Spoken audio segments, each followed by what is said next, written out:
Good day mga boss! Eto na naman, merong panibagong pasabog na isang ulat na lumabas na itong Magnolia Pambansang Manok Templados ay merong interest makuha itong si Macho Right. Si Macho Right, isa sa mga pre-agent player na kung saan meron pa ring right sa kanya itong Phoenix Fuel Masters. Matagal na po siyang hindi naglalaro sa B-League or sa Japan B-League na kung saan nga ay mas pinokus niya yung pagbabantay sa may sakit niyang nanay. Pero gusto nga niya manatili at bumalik dito sa Pilipinas. Sa katunayan, sa interview ng Paukas kay Coach Tim Cone sa nakaraang FIBA World Cup window, tinawagan daw itong si Macho Right. Kanya lang ay nasa Canada ito at inaasikaso pa ang kanyang passport na kung saan nag-expired na nga po.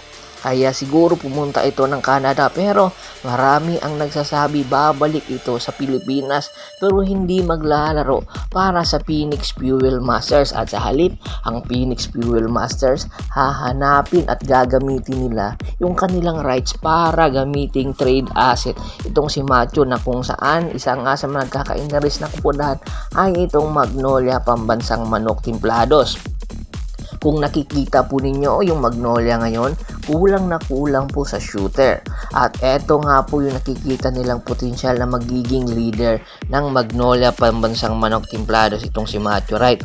At ayon nga sa isang ulat, possible po ang magiging negotiation na magaganap is 3-on-1 or rather 1-on-1 trade na kung saan involving daw dito itong si Polly.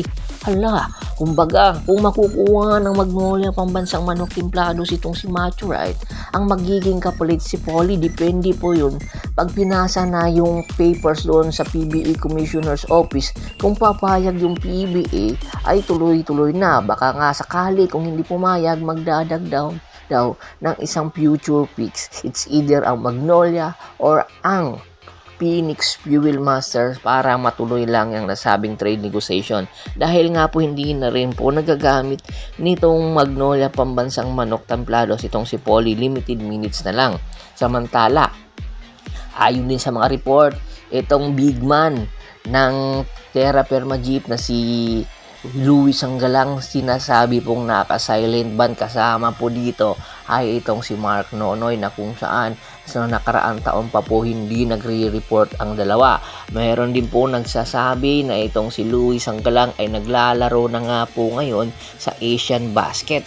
Itong si Louis Sanggalang hindi na nga daw po pumupunta sa practices ng Terra Firma Jeep. Isa sa mga dahilan ayon sa isang report ay hindi daw or delay ang pasahod ng Terra Firma Jeep. Isa rin po ito sa mga rason na kung saan itong si Mark Nonoy ganun din po ang ginawa. Mayroon pa pong nananatiling kontrata si Mark Nonoy, kanya lang po ay nag-awol na at hindi na rin po bumalik pa sa Terra Firma Jeep. Wala po pong balita kung nasaan na itong si Mark Nonoy. Itong si Mark Nonoy, isa ito sa mga rookie ng Terra Firma Jeep na maganda ang ipinapakita. Kaya marami tuloy ang nagsasabi kung hindi naka-silent ban yung dalawang ito, possible na po pwede po itong i-trade ng Terra Firma Jeep papunta sa Barangay Ginebra San Miguel, na kung saan nagkaka-interest nga ang Barangay Ginebra San Miguel na makuha ang dalawang player na to, especially itong si Louis Sanggalang. Ito ngayon yung mga posibleng destinasyon nitong si Louis, kung saan hindi na nga po nakikita at wala po sa final lineup ng Terra Firma Jeep. Napakasayang po ng batang ito.